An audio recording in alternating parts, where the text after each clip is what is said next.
My name is Esther Rises Lowenbein.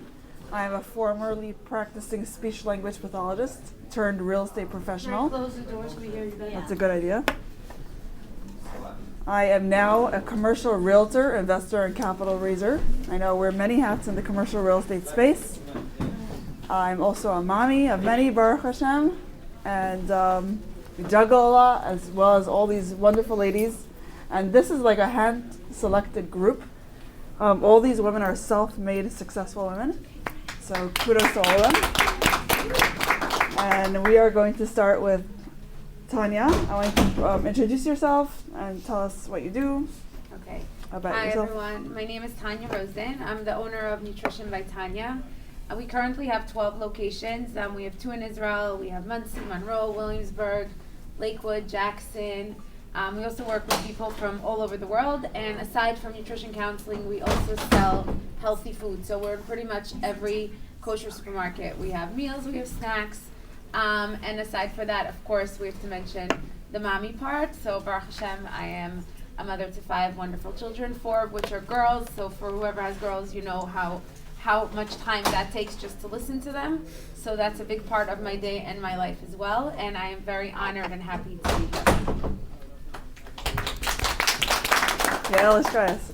Hi, I'm Yael Ishakis. I am the branch manager of FM Home Loans, FM Capital, so we do residential and commercial financing.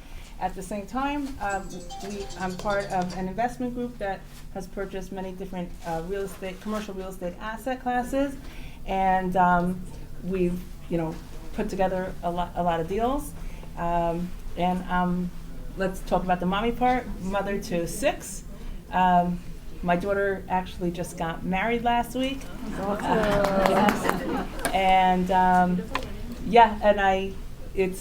We're here and glad to share our juggling part. All right, Chani. Hey, I'm Chani Rosen.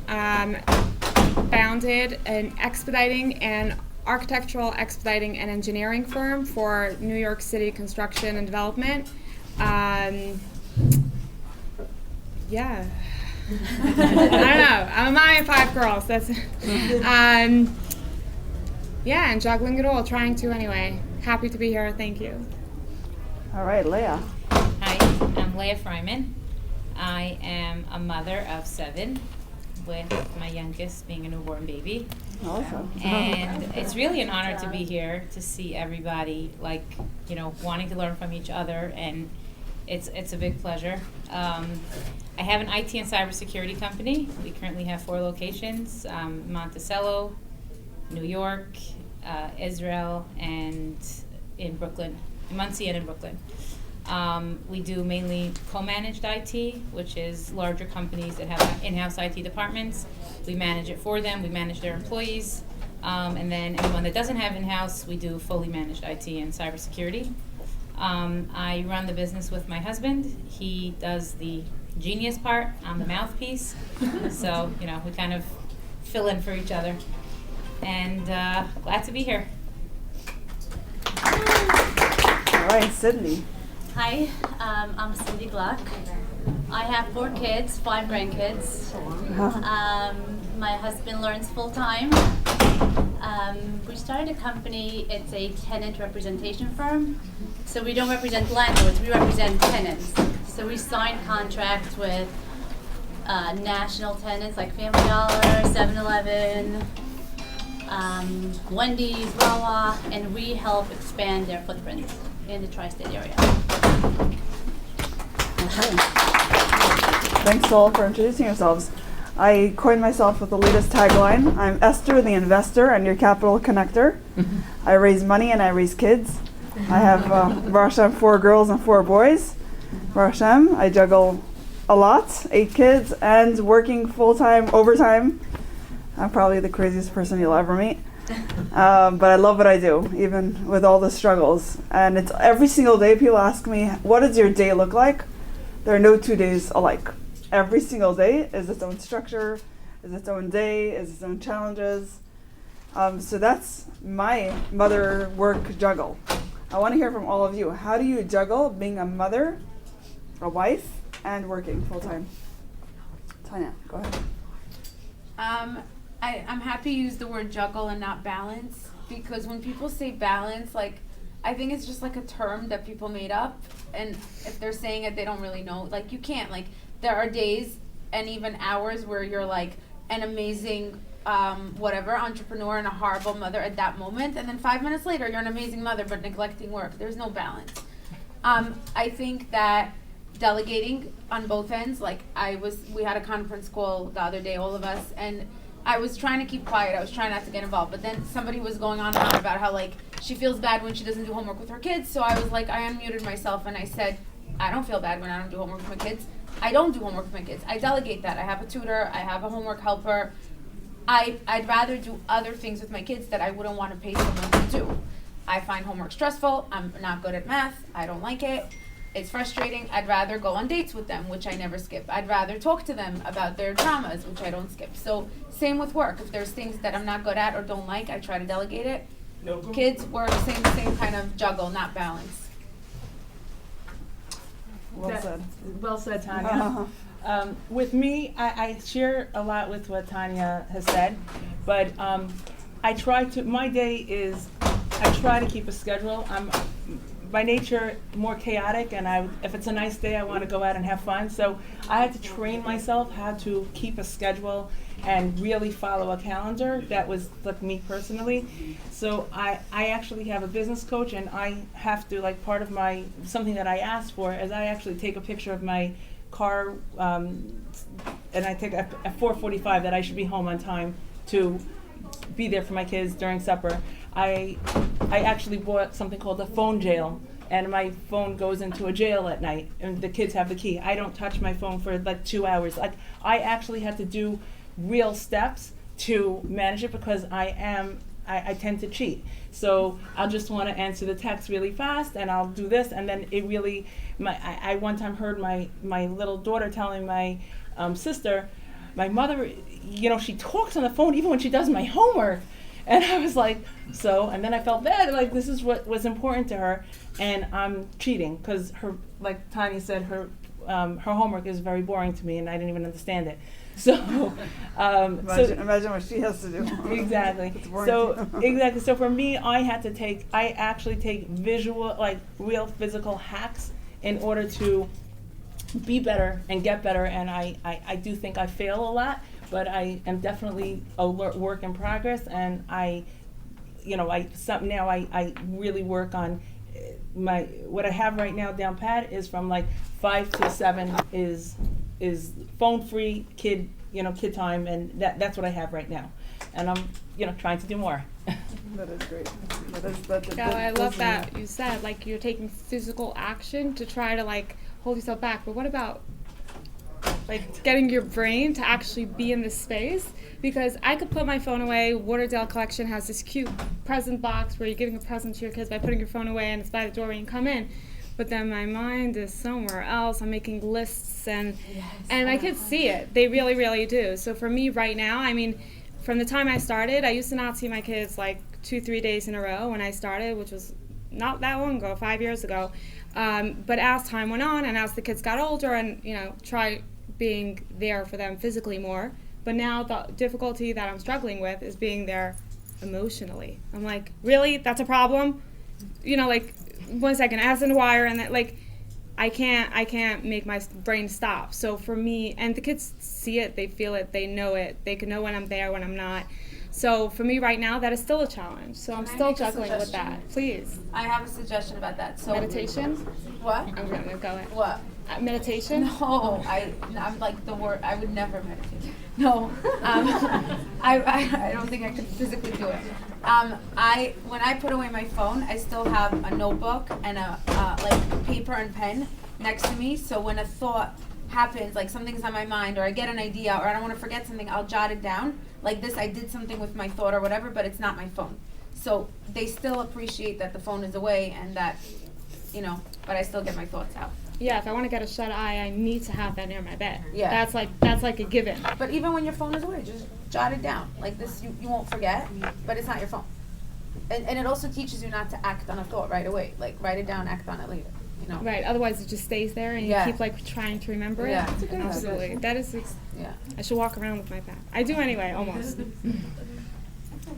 For me, it's very different. I bring my life, my home life into my work, and my work life into my home. So I don't feel like, because I run a tech company, it's 24 hours, it's mainly hospitals and medical centers that are open 24/7. And one of my biggest selling points is that we always answer the phone. So there's 20 employees, if it goes between all of them and nobody answers, if nobody answers the phone, then it comes to me. So I do always have to be on call, but I find that honesty is the best thing. So I have taken my baby to weekly meetings, and I have a nurse, but I take it specifically because, yes, that's part of my life. I have a baby, I have children.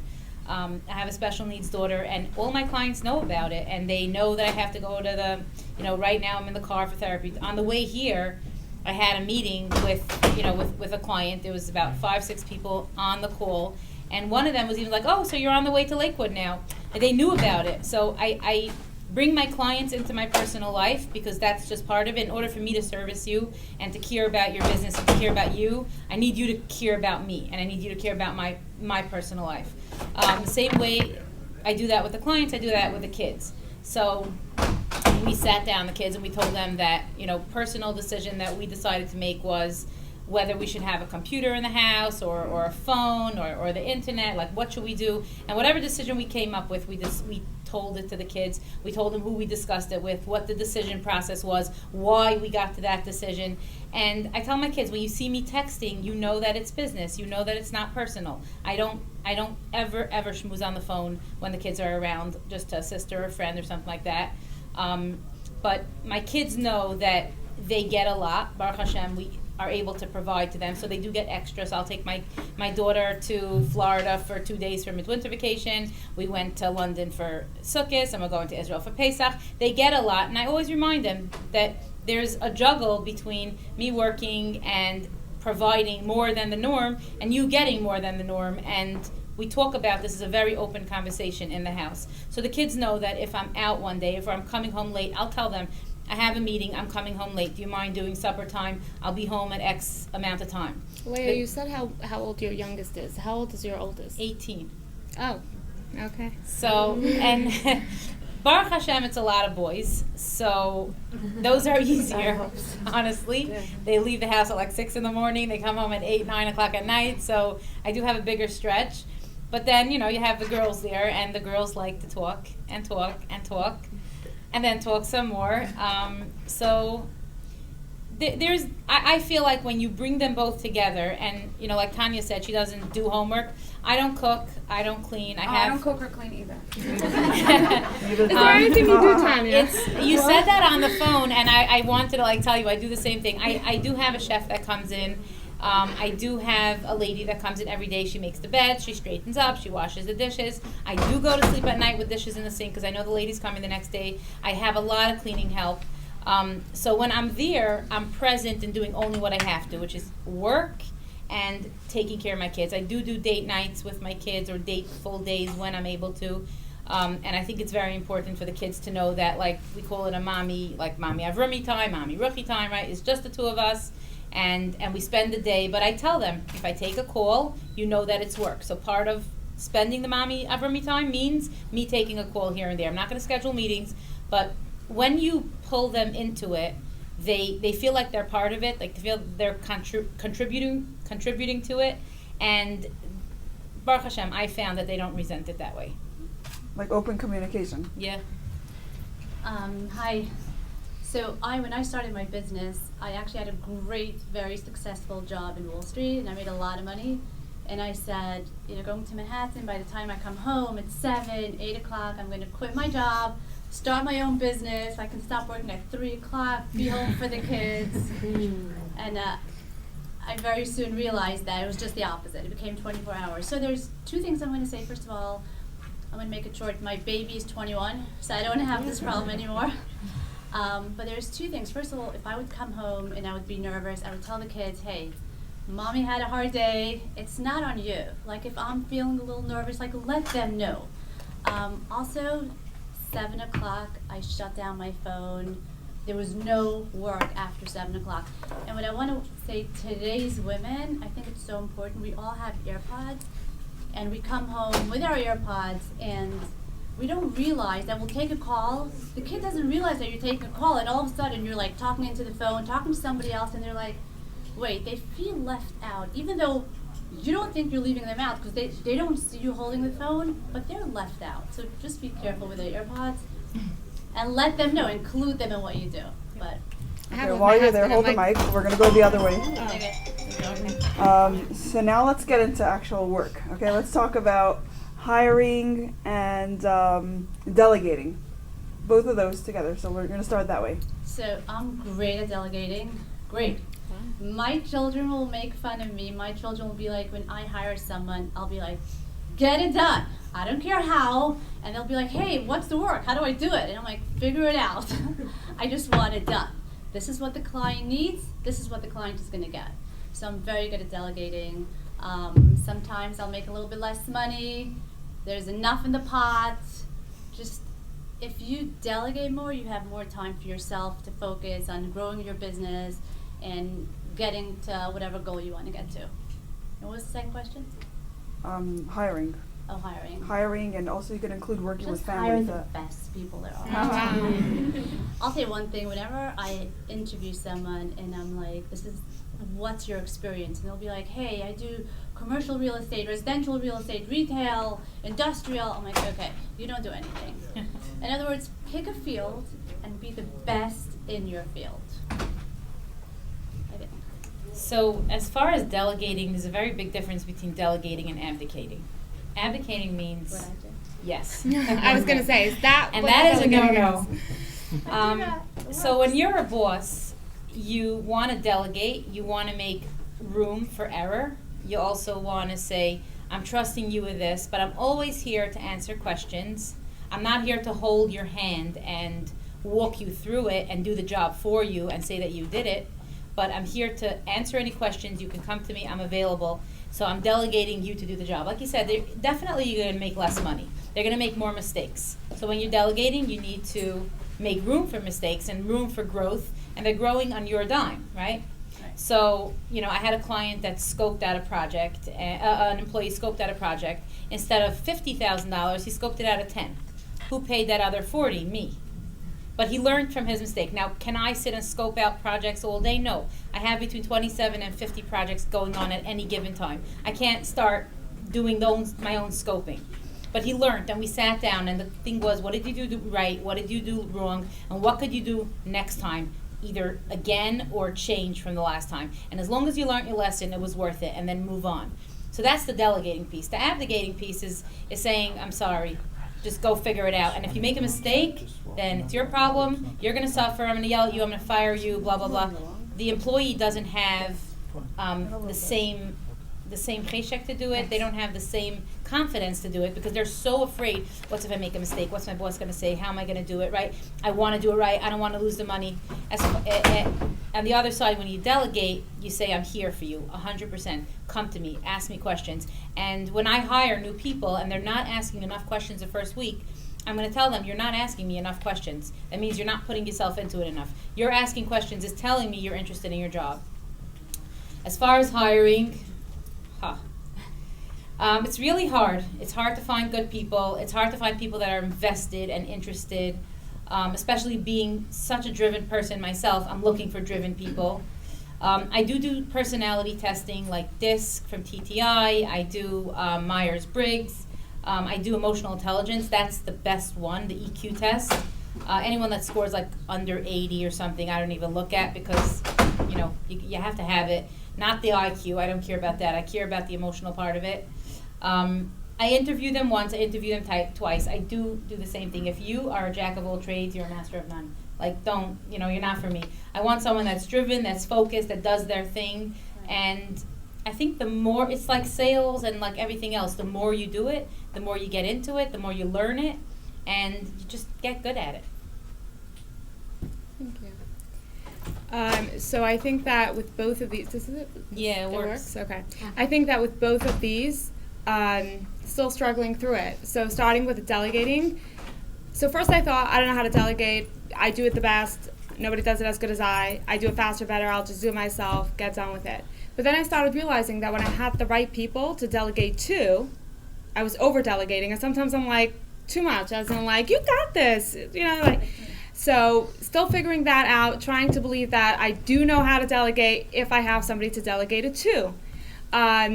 Now, which leads into the hiring part as to where do you find people to delegate to.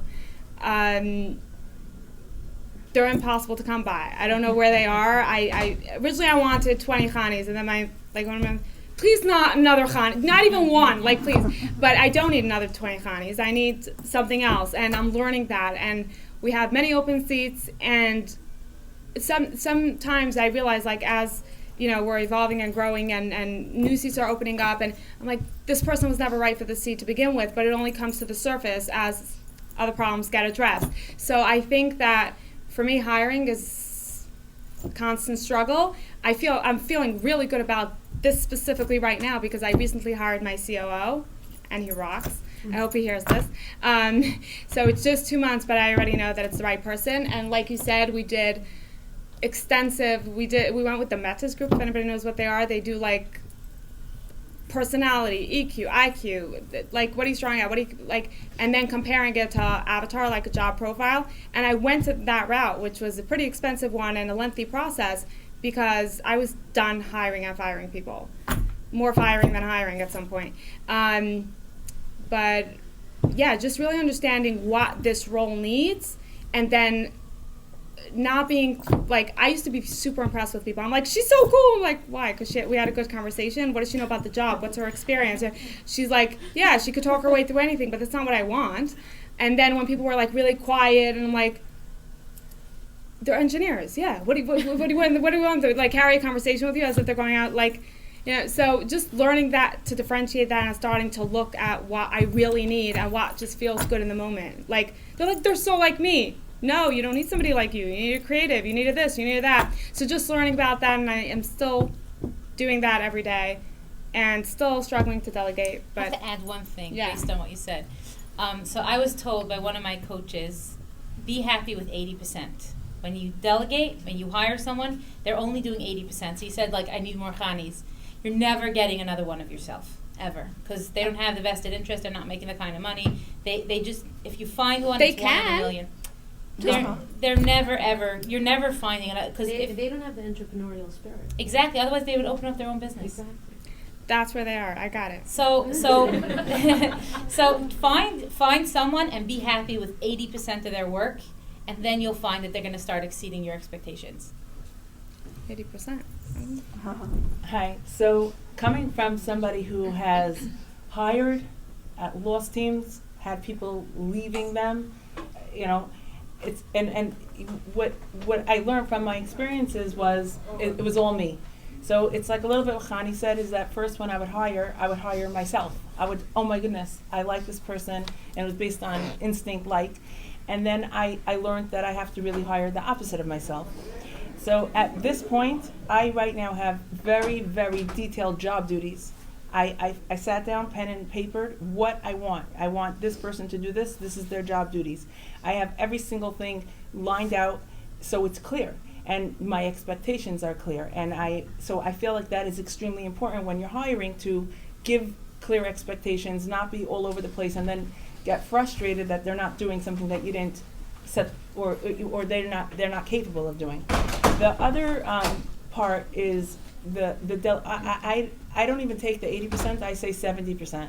So my expectations Low are even lower. standards. It's No, it's not 70%. low standards. It's I know, 70% I like is something I'm that. okay with, and I just actually hired a team captain on my team just to be on top of it and make sure that the 70% that I think is there, let's get the 90%. Let's get in, hone in, and just make sure we're really keeping everything very, very tight. So the other part of a team is what people don't realize is that people want to work with people that they're going to learn from and grow from, have a great environment, and just have a good time. Sometimes I'll decide to fire a client or not want to work with them because they're just annoying and I don't want to be around them. I have very limited time. Why do I want to deal with you? You're annoying. so I won't work with them. So the same thing to do with your team and your employees. They want to work with you because they want to grow. They want a good environment. They want a good culture. They want stability. So if you're not, like, to me, that was something I had to learn also, to just give a great atmosphere and give opportunity and teach people and teach them. Like, I have, like, one of my employees right now, she came up to me, she's like, I really feel like you gave me wings.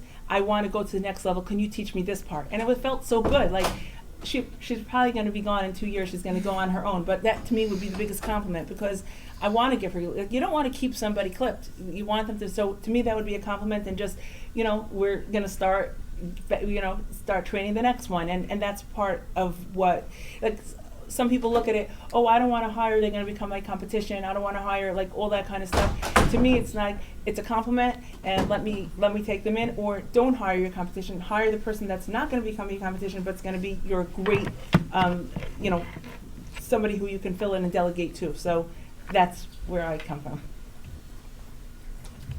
Wow, I don't know if I have much to add, except that I like jacks of all trades, because in my company, it's really, I don't know how to describe it, like, you're hired, like, to do one thing officially, but then you end up doing, like, 30 different things, and the people that do the best and last the longest are the people that are flexible and adaptable and are not like, well, my specialty is blah, blah, blah, and you're asking me to do blah, blah, blah.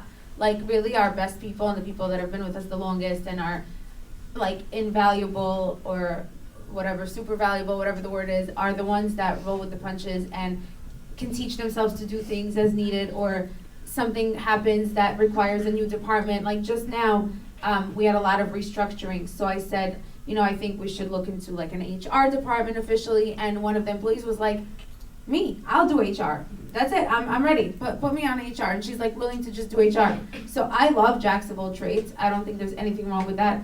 It's a good attitude of flexibility and adaptability, and, like, I'll do what it takes and I'll do what's needed. So I actually like it. In terms of delegating, I delegate tons. I wouldn't function if I didn't delegate, but I'll say that due to many eye-opening experiences in the last month, I now check much more on the things I do delegate. Like, I used to kind of just, like, trust whatever I delegated, fine, someone's handling it. Now I'm really, like, eyes wide open. I'm going much more to all the locations, seeing the things that could be better, training in receptionists and counselors myself versus relying on someone else to train them. So I do delegate, but I've learned to step up, like, how much I monitor what I've delegated. Tanya, So you delegate correctly. So What? Inspect what you expect, and what you inspect gets respect. That's one of Again, the best things I ever heard. Inspect. What you expect. Okay. That means you can't abdicate. You gotta inspect what they're doing, and then whatever you respect, what you inspect gets respect. When they know that someone's gonna looking check after on them, you're gonna check on them. They're gonna do a better job. They're gonna feel like you're interested, and Right. that's the whole delegating. I'll tell you what it advocating is also. Like, I come from a Russian family. Like, my parents are Russian, and my husband and his parents.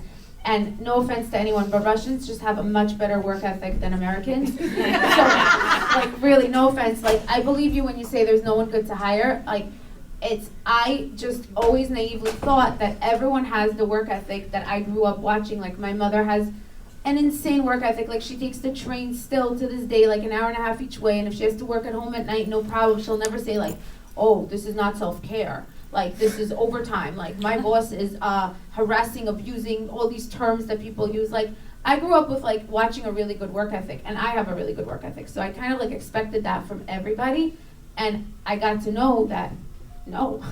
It's, so. I want to just add something. This is something I learned after losing key employees, was that I always look at myself and say, what did I do wrong? Because I was a great boss. I gave them everything. I let them bring their children to work. I did everything, and I co-signed for them. I gave them money and buy, and I didn't understand. And then I realized that what I've done and improved for myself is that the same way, like you said, like you would make a date night with your kid, I started making lunch dates with my employees. Like, I take a personal interest. I go over their budgets. We work on their budgets. I take a personal interest, see what are their goals, their dreams, and how I can help them achieve it. So that has made a very different, like my morale in my company is much better. Like they know I'm very, very vested in them. And they're You care for them as a therefore person, vested. right? Correct. So I wanted to bring that up. That's awesome. But if they have no good work ethic,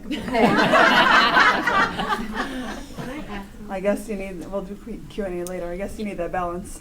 For me personally, delegating has always been a challenge. I am a perfectionist, and I'm slowly learning to delegate, so at home I pretty much delegated everything, so that all I do is give my kids love and attention. I have someone cooking and cleaning and doing laundry. I haven't What do you hire? cooked in the last 2.5 years because I work so much. I even hired a driver, and I'm busier than ever, so I don't even know what I was doing before. In terms of hiring, I manage a fund, and I knew that I had to hire someone very specific. I was looking for this person for over a year. I probably interviewed like 80 people, and I couldn't hire anyone because I knew exactly what I needed. And it actually came to the day that my fund was started, and I had an actual deal that I was raising for. And I woke up that morning, I told my husband, oh my gosh, what am I going to do? I cannot do everything. There's no way I can manage this fund. So that morning, it was really hashgacha pratis that my husband said, actually, Zalmi is looking for work. Who's Zalmi? Zalmi was working for my husband on a different business. That business went down due to regulations in New York. So my husband was dealing with some FDCPA stuff, and that the laws changed in New York, so Zalmi had more time for work. Zalmi knew nothing about real estate. He knew everything about creating systems and the legal system. And I said, Zalmi is the one.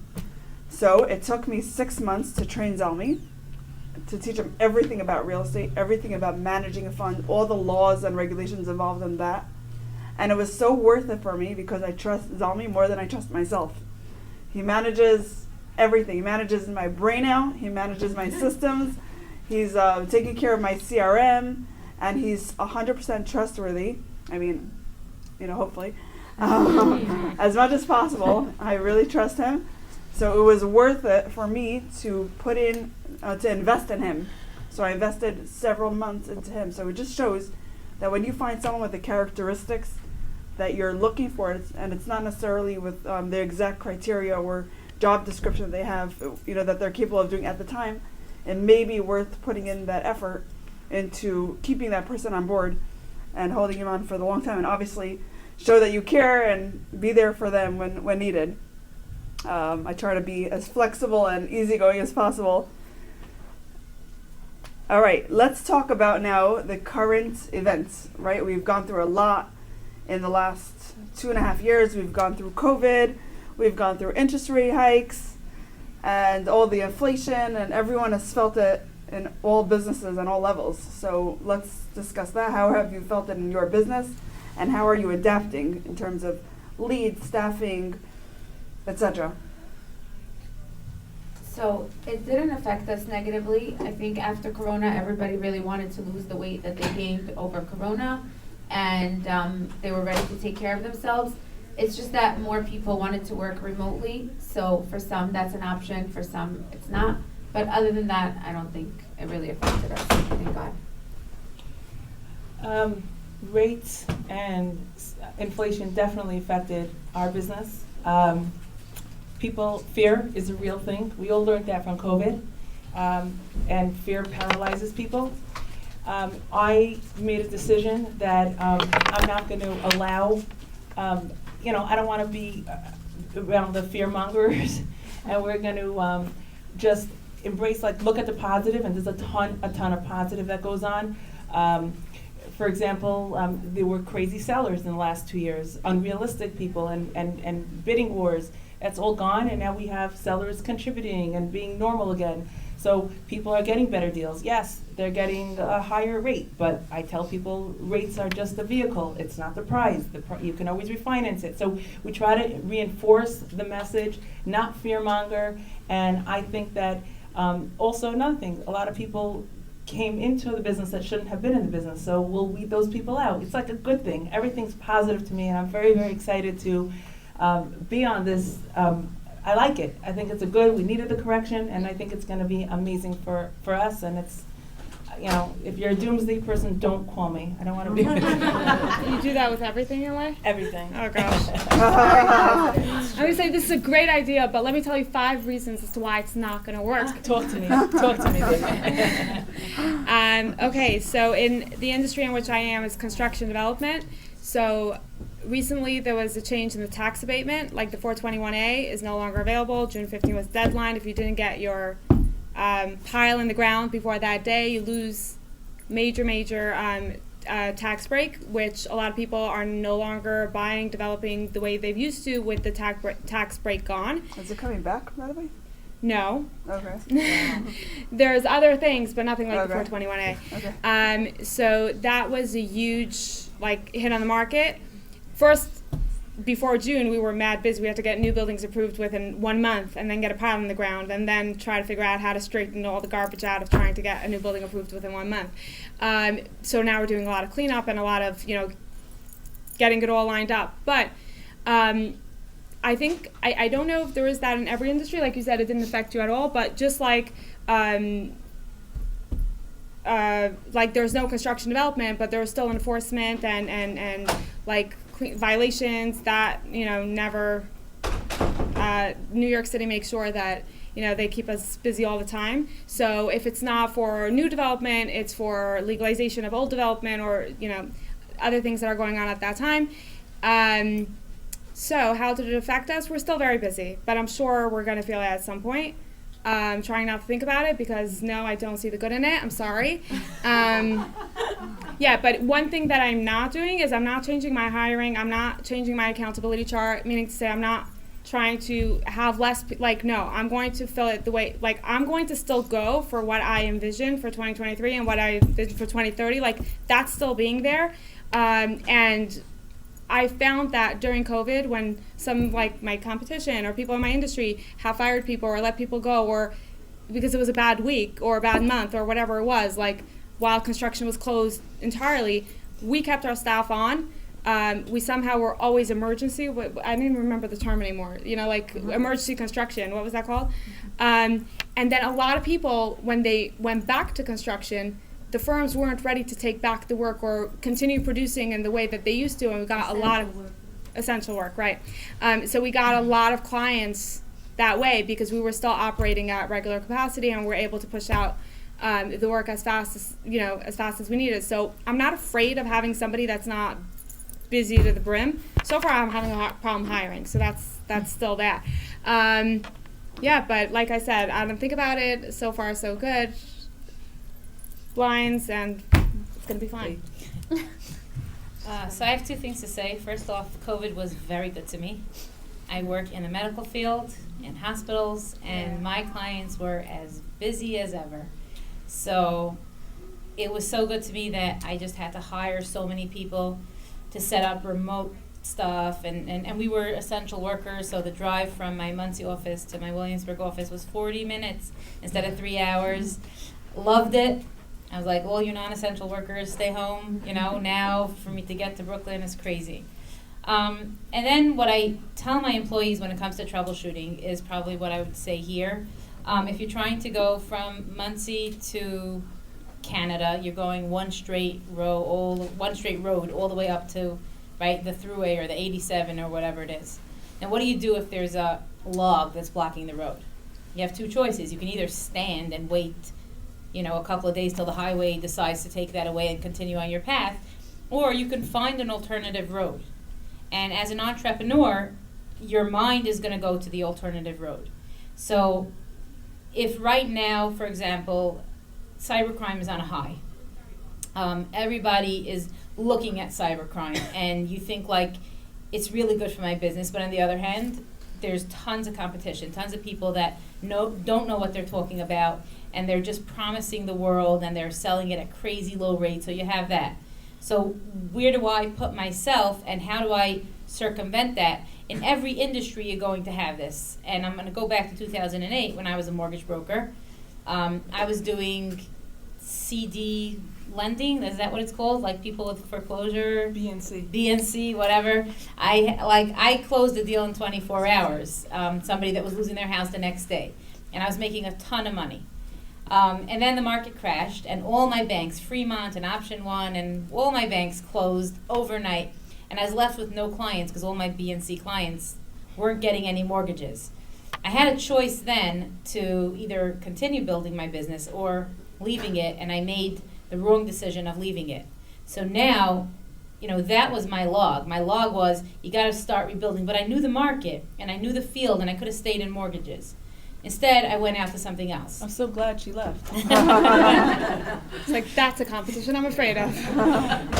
So when it came to my business now, whatever happens, whatever, stands in your way, new regulations, for me to have to start telling my clients, for example, pay us X amount, and now cybersecurity comes up, and they're like, well, we need you to do the security, of course. We're not going to pay more for it, right? Those are all logs that come up in the middle, and you have to find a way. Another piece to it is, with the market, is that you have to remember that as much as we're trying to make money, our clients are also trying to make money. So our clients also have that log because of the industry and the market that's going on, and they're going to find a way to circumvent. The more you put yourself into your clients, in my field, the more I can put myself into my client's business. So we do something that we call quarterly business reviews. Every quarter, depending on the business, but most large businesses is every quarter, I sit down with them and I want to know, how's your business going? What are your business plans? What do you plan on doing? What are your struggles? I want to know about your business, not just your computers or your IT, so that I can help you and help technology help you build it. Why? Because I want to know which direction they're going in. I want to help them circumvent that log, because everybody has those, and that's how every industry, no matter what industry you're in, is going to have that tide of up and down, ups and down, and you just got to learn to ride the waves. So if you can become, I'll tell you something I heard from John DeJulius. He's a customer service specialist. And he says, you want to be your client's bunker buddy. You heard that? So he says, if there's a bomb and I have a bunker, but there's only 2 people that can fit in there, who are you taking along? He says, me, forget my wife, forget my kids, forget everybody. I'm taking my banker. I can't live without my banker. Right? You want to be your client's bunker buddy so that when something happens, they call you and they discuss it with you. So lots of clients will call me. I just got a $500,000 deal to do a phone system. I don't do phone systems. My client called me and said, I hate my phone guy. He doesn't service me well. I'm going to pay you to learn a phone system, buy the phone system, sell me the phone system, whatever you want, because I want you to service me. I'm his bunker buddy. Whenever it comes to something, I'm that person. Are you doing it? Yes. I definitely. It's a $500,000, yes. I definitely do not want my clients to be my bunker buddies at all. No. COVID actually, so a month before COVID, you ever heard of AutoZone? I get a phone call from AutoZone and said, hey, we'd like to sign a contract with you. We need 50 new stores. Each of their stores are like 12,000 square feet. They're huge. Commissions are like $100,000 a pop. We'll give you the entire New York, New Jersey, sign a contract. I'm super excited, like, thank you Hashem, jackpot. And it's also an easy client, and it's status, and it's money, it's awesome. And they told us that it's going to be about 4 months worth of training the clients, how to work their systems, their computers. So we're training for 4 months, we're all excited, we're all in. About 6 months into COVID, I get a call, hey, we're terminating your contract. And I'm like, what happened? And he says, you have not built a single store. And I'm like, New York is shut down. New Jersey is shut down. So it was a hard time for us. So we lost a really big client. So I'm sitting at home and things are quiet. I'm like, what do we do now? And all of a sudden people started talking, hey, I lost my client. Everybody's saying real estate is not going to be brick and mortars anymore. It's all going to be online. And people started getting really, really scared. And then a lot of tenants of ours, the landlords would call up and say, hey, I want to sell my building, and I know my tenant, Family Dollar, is a tenant there, and they're raking it in. They're making really good money. So at that point, I'm like, okay, maybe it's a time for me to start buying up all these properties. So it was hard. We lost the big clients, but Baruch Hashem, we started buying all these buildings that landlords were like, hey, everybody's going out of business. The world's coming to an end. So when one door closes, another opens. 100%. Let's try to do a fire round now. Hold the mic. We're going to try to do it a little faster because we're running out of time. We still want to have some time for Q&A. So, a quick answer, like a one sentence. What's your biggest business regret? I hate the word regret. I think that when you fail, it just makes you stronger and better. So, no regret. Okay, Like, maybe great. my regret is not doing more sooner. But whatever you do, and if it fails, just get stronger and better. I agree with that. No Go regret. on. My biggest regret is Closing not your taking, mortgage. no, not taking enough help in the house early on. I have no regrets. I should have hired mentors and coaches earlier. I thought I knew everything, and I should have done it earlier. I don't have any regrets.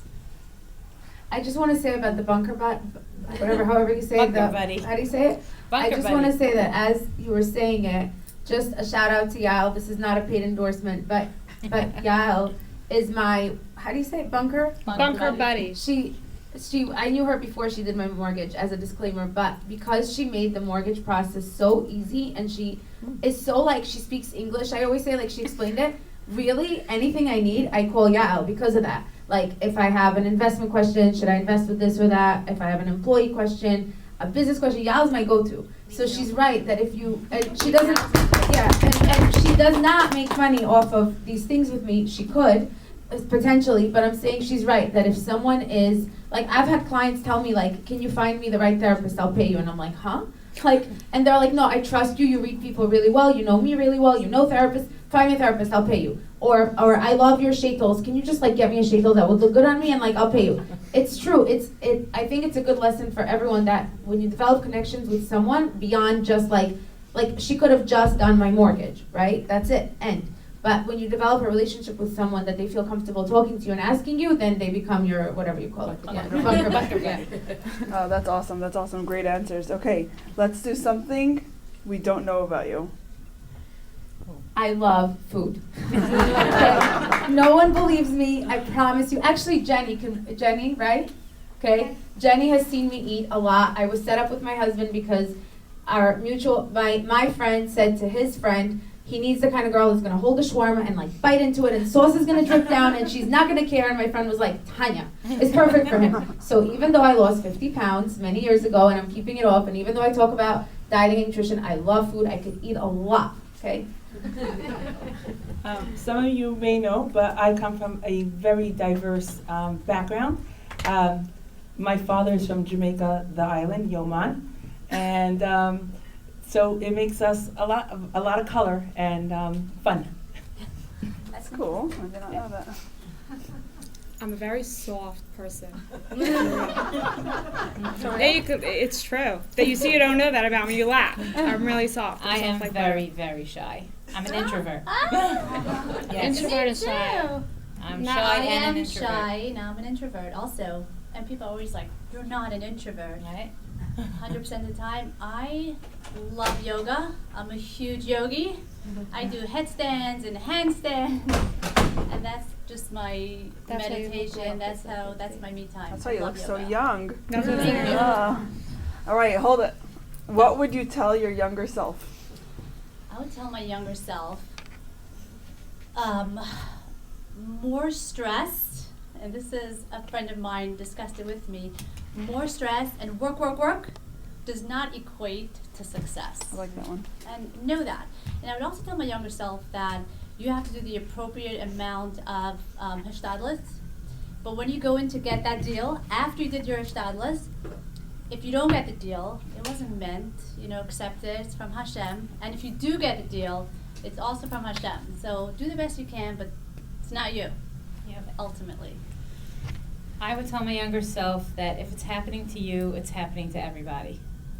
And people that are just shiny on the outside and everything looks good, they're just not either being honest with themselves or with you. Or they're just shiny.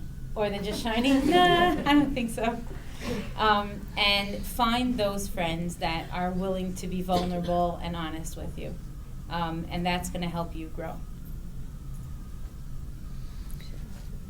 I would tell my younger self, you are not in control, even though you think you are. It's true. What I would say is that when you have a challenge, you can think a minute, and you don't have to react that minute. Just take it in, be calm, and sometimes the solution will come without doing action. It will So come to good. you. So good, so true. So mine is actually pretty much almost the same. Like by nature, I'm very blunt and I just like speak my mind and whatever. And I learned over the years to like wait, don't say things right away, don't react right away, don't I'm still jump learning to that. act right away. It's in progress. I'm not done, but I'm much better than I was years ago. I learned to let go and let God, and something I would tell my younger self is not to care what other people think, because what I'm doing now is something that works for me. It works for my husband. It works for my family, but it doesn't work for everyone. Right? I fly. It has to work for you. Don't let someone else tell you what you should or should not be doing. As long as it works for yourself and your family, keep on doing it. I love that. Let go and let God. Yes, that came with after a lot. Yeah. All right, let's do one more thing. Let's say share a word of inspiration or a thought that you want to leave everyone off with, and then we're going to do Q&A. We did have a bunch of more questions, but there's so much to talk about with these awesome ladies, so we'll continue in the Q&A. Anyone wants to address those? Inspiration? What kind of inspiration? Anything you want to share? Inspiration. Business, personal? I think that I'm assuming that most people here are looking to go into business or starting their businesses. And I just want to say that I always believe like everyone knows the things that worked out for us. A lot of people don't know the things that didn't work out for us. Like we've had several locations that didn't work out. We've had several products that didn't work out. We've had investments that didn't work out. But you also heard me say earlier that I have no regrets, because I would rather do something and it doesn't work out than not do it and wonder forever, like maybe I should have done it, what if, whatever. So if you're like in that stage of like what if, or should I, or maybe I shouldn't, or forget it or whatever, just do it. Like the worst that will happen is that it won't work out, but at least you'll know that you tried. So I think that people limit themselves in what they think they can do. And I think that if people, I think that every lady here, it doesn't matter, you're wonderful, you're great, and you can do so much. And I think that if you could see that we had like a wide range of panel, we're just regular, everybody's regular people, everybody has kids, and we just, you know, it's somebody taking a plan and implementing it, and then there's another person not. And for no good reason. They're probably smarter, more talented, prettier, skinnier than everybody else. But just do it. Like it's like what Tanya says. You could, and it just all you need is like, what does Martin Luther King say? A dream and a what is it? A dream and a plan? I don't even know. But just let's do it. $1 and a dream, right? Okay. I don't know, inspiration. Focus on what and where you're going to grow in next. That's one, and persistence is key. Do not give up. Do not give up. And if you need to hear that, call me. Do not give up. Good one. Agreed. My word of inspiration is there's no such a thing as luck. So when I got my first hospital, it was actually a medical center, the first one I got, and people would tell me, oh, because you got lucky because you knew the CTO and they wanted you. They had a story why I got lucky. Do you know how I got lucky? Because they were the 600,000th person that I reached out to and had meetings with and went out for. You don't know all that. All you see is that one lucky. And then once I started with that, the second piece of inspiration would be in business is choose a target market. Because people do business with people they know and people they trust. So if I have one medical center or one doctor or one hospital and they all know each other, the CEOs all know each other and say, who's your IT department? Are you happy? Are you not? They're going to hire you very fast. Referrals are so much easier. So there's no such thing as luck. Just do not give up and just keep going after deals and keep asking for business. When somebody comes to me and tells me, I don't want to do the deal or whatever it is, and I really want that deal, like I have my bucket list of 10 people, like these people are going to be my client one day. So I say, look, I really want to do business with you. How can we make this happen? And I'm not embarrassed to say that. Like, am I desperate for your dollar to put bread on my table? No. I want your business. And how are we going to make that happen? And more often than not, we end up doing business over the next 2 or 3 years together. So don't give up. And there's no such a thing as luck. You just got to keep persisting and persisting and trying and trying. And siyata d'shmaya, Hashem will help you. You have to create that vessel, and Hashem will put the bracha in it. I disagree with the luck a little bit. Although when people tell me, hey, you had so much luck, I hated that. Right. I hated that. Because for the first 4 years in my business, I worked so hard and I did not earn a dime. I worked really, really hard to get those big accounts. I would say just daven. Like daven. No. In addition to luck, I'm not saying. I'm saying, like, at the end of the day, work hard, daven, you'll get there. And don't give up. Who said don't give up? Don't give up. I just want to add one more thing, charity, because our success in the last year has been more than 10xing our charity givings, and it's an amount we set out at the beginning of the year. And we had crazy success in the last year, Baruch Hashem, and the only thing we can contribute it to is the charity that we gave. So, one second, I want to introduce Davi Honig. He's the founder of the JBIZ conference. This is just one panel going on, but people don't know that there's a whole rest of the day event. So, Davi. Thank you. Okay, as you see, I'm still wearing my coat, just running up and down. Thank you all for joining us. I want to thank our panelists. I want to thank Esther for coordinating, and our tremendous Women to Workforce team. Thank you all. Esther.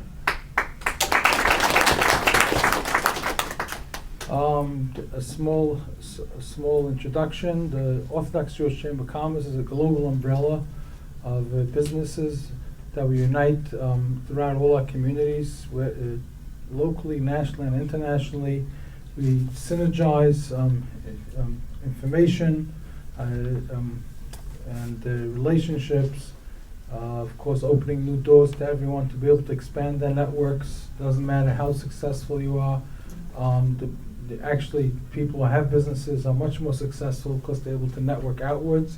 And of course, those starting up, we help them get the information and the guidance, by professional women such as this amazing Women to Workforce panel team who came out here from New York, from Muncie, from all over to share the wisdom and knowledge to empower women and encourage everyone to stay in touch with us. We have Women to Workforce programs throughout the year. We have in Israel tremendous, powerful Women to Workforce team. We have locally and we have other places. We also have virtual. A special thank you to our all our panelists. Let me just Leah Fryman, Esther Lowenbrown, Cindy Gluck, Tanya Rosen, and Liana Ashikas for amazing panel. It's a packed house. I encourage everyone to please be in touch with us throughout the year. This is the beginning, Esther, right, of many more. And downstairs we have booths, we have exhibits, we have information. So I just want to let you know that I was busy now facilitating Turkish government, Turkish Airlines management, Korean Chamber members, Catskills, we have the Sullivan County Chamber downstairs, we have the Greater New York Chamber, and many more other, ASCA, and also another big organization to help facilitate bridges between different countries and communities. And I encourage you all to be able to take advantage of walking the floors, meeting people. I just met someone who flew in from Pakistan, Aina Yehudi. Just to be here, I just met another person came from a different country also. Now, obviously they're affiliated with our chamber, but they're not limited to being Orthodox Jews, and they're here. And the idea of today's event is really to bring together collaboration of giving all the people here today the opportunity to expand their networks, their resources, and I encourage you to go downstairs, meet, network people, and continue making new connections. As the Orthodox Jewish Chamber of Commerce, today we bring together our relationships from all over the world. We have companies flowing from Israel, from other countries, as well who are exhibiting or attend as attendees. So networking is key. I'm sure all the tools we were given today, if you don't know how to network, it's just a missed opportunity. So Esther will tell you, she's a master at networking.